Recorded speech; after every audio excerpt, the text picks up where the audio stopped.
Okay, so we're going to do some editing via Apple filters and editing that they have on their iPhone app.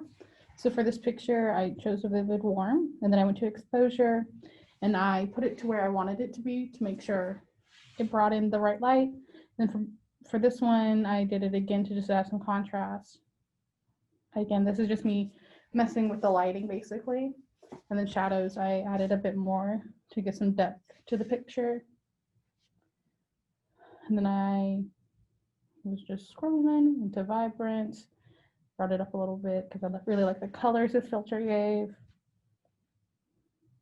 And then I added some more warm tones, decreased the tint. And that's about it.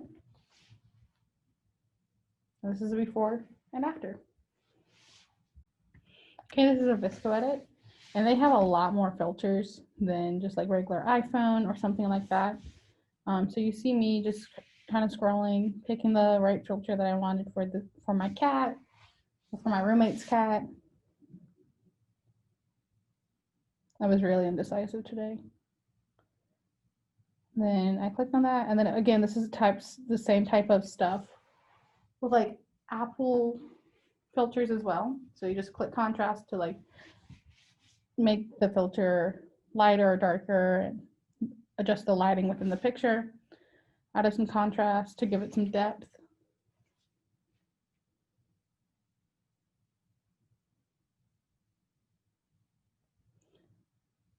Adding some highlights and shadows just to mess with the lighting a little bit to make Alice pop a little more.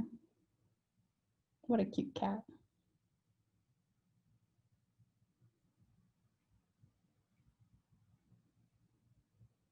Adding some tint if I wanted to. Too much tint. Just the right amount of green tint. You can do it again with the blue. I like the blue a lot, so I decided just to go with that.